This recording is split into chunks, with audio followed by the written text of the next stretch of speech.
Jangan lakukan kesalahan finansial yang dulu gue lakukan, karena ini bisa bikin rugi kalian puluhan sampai ratusan juta. Cukup gue aja yang jadi korbannya, kalian gak usah. Gue udah kerja dari umur 24 tahun, tapi gue baru bisa punya tabungan itu di umur 27 tahun. Jadi selama 3 tahun gue kerja, gue itu hampir gak punya tabungan, guys. Dan di video ini, gue pengen membahas 5 kebiasaan buruk yang bikin tabungan gue itu nol. Jadi buat kalian yang masih kerja, please dengerin baik-baik, dan sebisa mungkin jauhi 5 kebiasaan buruk ini. Selamat datang di Kelas Tanpa Batas.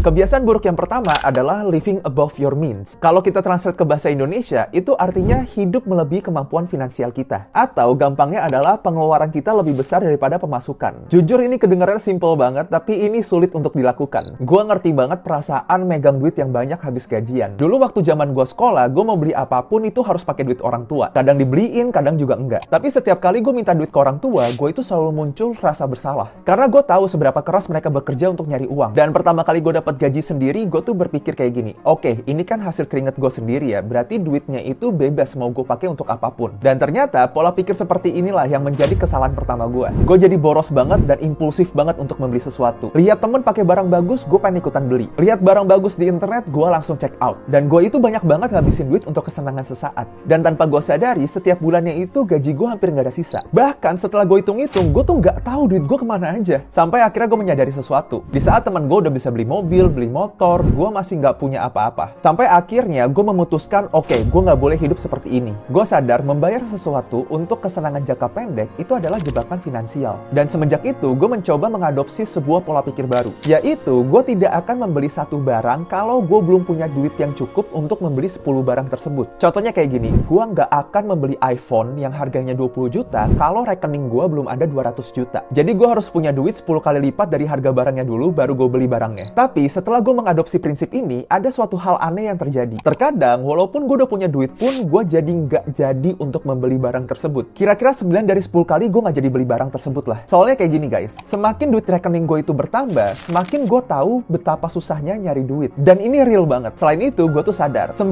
dari 10 keinginan gue untuk membeli sesuatu, itu cuma keinginan impulsif gue doang. Atau artinya, itu cuma keputusan yang tiba-tiba tanpa berpikir panjang. Contohnya kayak gini, waktu itu gue pengen beli laptop baru harganya 30 juta. Saat itu gue berpikir, oke, berarti kalau gue udah punya duit 300 juta, laptop ini akan gue beli. Dalam beberapa bulan kekumpul lah duit 300 juta. Tapi waktu duitnya udah kekumpul, gue jadi nggak punya keinginan lagi. Jadi buat kalian nih yang kayak gue suka beli-beli barang tapi cuma karena impulsif doang, cobalah jangan beli langsung di detik itu. Tapi kalian tunggu dulu 1 minggu, 2 minggu, 3 minggu. Abis itu kalian tanyakan lagi ke diri kalian, apakah kalian benar-benar pengen beli barang ini? Dan gue yakin banget 9 dari 10 kesempatan kalian pasti berpikir, oke, gue nggak jadi beli. Tapi setelah beberapa minggu kalian berpikir masih pengen beli, ya beli aja nggak apa-apa. Karena dalam waktu beberapa minggu tersebut, gue yakin banget kalian itu pasti udah bisa bedain mana yang kalian bener-bener butuh dan mana yang kalian itu cuma pengen doang. Dan kalau kalian udah bisa membedakan kedua ini, gue yakin banget pasti tabungan kalian bisa jauh lebih banyak daripada sebelumnya.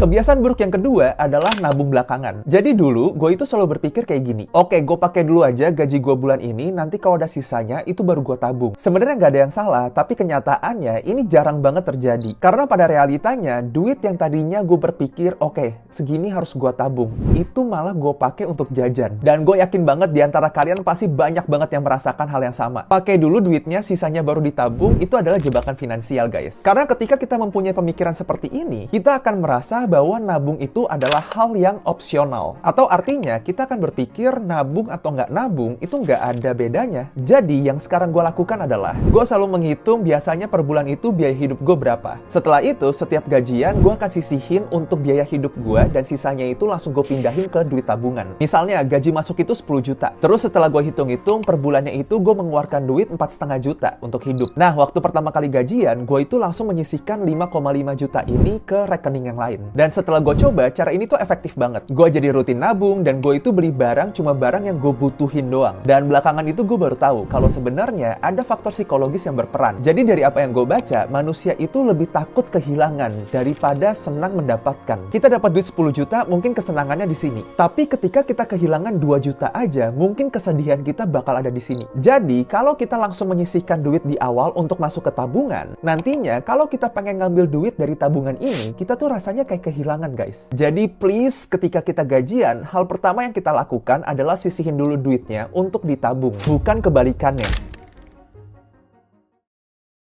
Kebiasaan buruk yang ketiga adalah menyatukan semua duit kita dalam satu rekening doang. Jadi kayak duit belanja kita, duit tabungan kita, dana darurat kita, itu dijadikan dalam satu rekening doang. Sebenarnya nggak ada yang salah, tapi ini bahaya banget. Ketika kita mencampur duit belanjaan kita dengan duit tabungan kita tuh jadi nggak bisa bedain mana uang yang boleh kita pakai dan mana uang yang harus kita tabung. Selain itu, hal ini akan menciptakan sebuah ilusi dan membuat kita berpikir kalau kita itu masih punya banyak uang. Ketika kita melihat saldo yang masih banyak, otak kita itu akan merasa aman dan kita bakal cenderung lebih boros. Padahal sebagian dari saldo itu sebenarnya untuk masa depan kita. Jadi, memisahkan duit kita di beberapa rekening yang berbeda itu mungkin terdengar sepele. Tapi hal seperti ini bisa menciptakan yang namanya pagar psikologis. Dan pagar psikologis ini itu penting banget untuk mengontrol pengeluaran kita. Kalau nggak ada pagar ini, kita tuh nggak bisa bedain mana duit yang bisa kita pakai dan mana duit yang harus kita tabung. Dan kalau gue sendiri, gue itu cuma punya 3 rekening sekarang. Satu untuk belanja, satu untuk tabungan atau investasi, dan satu lagi itu untuk dana darurat.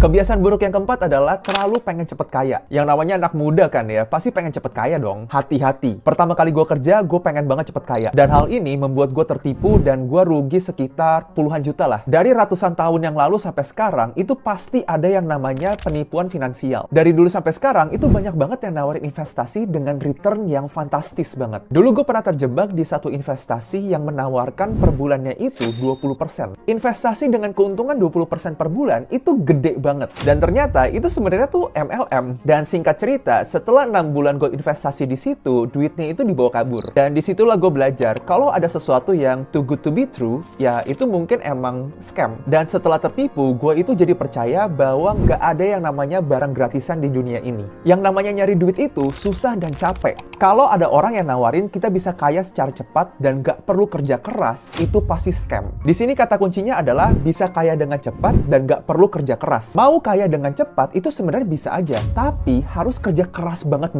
Tapi kalau pengen kaya dengan cepat dan nggak perlu kerja, ini tuh harus dipertanyakan. Kalau memang hal itu ada, semua orang di dunia itu udah pasti kaya. Dan penipuan yang kayak tadi gue bilang, itu udah ada dari ratusan tahun yang lalu guys. Dan dari tahun ke tahun, yang berubah itu cuma cerita mereka dan tampilan mereka doang. Tapi ujung-ujungnya ya MLM. Dan jangan pernah berpikir kalau kalian itu bisa outsmart the scammer atau ngadalin si penipunya. Karena itu yang terjadi sama gue. Dulu tuh gue gue merasa gue pinter banget. Tapi please, percaya sama gue, sepinter apapun kalian, mereka itu jauh lebih pinter. Dan satu hal lagi, kebanyakan orang kena penipuan seperti ini, itu karena teman dekat. Tapi bukan karena teman kita yang nipu ya, lebih ke kena tipu bareng. Gampangnya kayak gini, dengerin baik-baik. Ketika ada orang yang tidak kita kenal dan ngomong dia bisa dapat 20 juta tanpa ngapa-ngapain per bulan, kita mungkin gak akan percaya. Tapi kalau yang ngomong teman deket kita pasti akan lebih percaya. Karena kita pasti berpikir, nggak mungkin lah teman gue ini nipu gue. Ya mungkin iya sih, dia nggak bakal nipu kita, tapi kena tipu bareng. Karena biasanya yang satu udah masuk, nanti dia ngajak teman lain, terus ngajak teman lain, dan ngasih testimoni lainnya, sampai akhirnya semua orang kena tipu. Jadi inget guys, kalau pengen kaya, ya harus kerja keras. Gak ada yang namanya jalan pintas.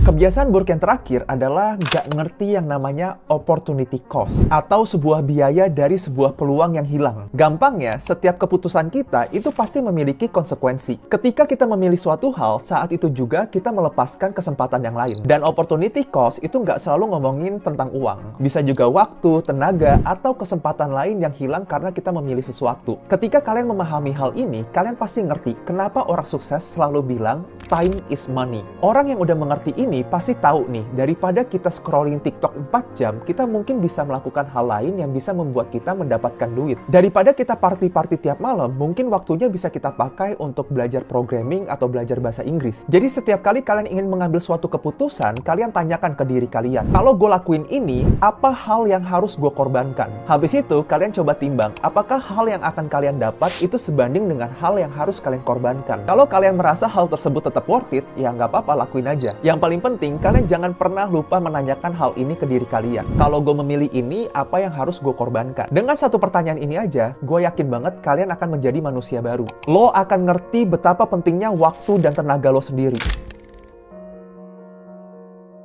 Oke teman-teman, gue tahu banget mungkin beberapa dari kalian masih berpikir apa yang tadi gue katakan itu terdengar sangat klise. Semua orang mungkin udah sadar hal ini. Pengeluaran itu nggak boleh lebih besar daripada pemasukan, harus rajin nabung, budgetin, dan lain-lain. Karena sebenarnya semua hal itu gampang banget dimengerti dan mudah banget dilakukan. Tapi anehnya, masih banyak banget orang, termasuk gue, yang masih terjebak dengan kebiasaan buruk finansial seperti ini. Gue adalah tipe orang yang belajar dari pengalaman. Gue udah pernah melalui semua kebiasaan buruk tersebut. Dan gue sangat berharap gue nggak akan mengulangi kesalahan yang sama. Tapi lewat video ini, gue berharap kalian itu bisa belajar dari kesalahan gue. Jadi gue nggak pengen kalian itu merasakan hal yang sama dulu dengan gue, baru kalian belajar. Udah cukup gue aja ngerasain dan kalian belajar aja dari cerita gue. Dan sekarang tinggal balik lagi ke diri kalian. Oh ya, kalau kalian punya tips lainnya atau cerita lainnya, bisa langsung tulis di kolom komentar ya. Gue pengen tahu. Jadi kayak gitu dulu teman-teman. And now, you know.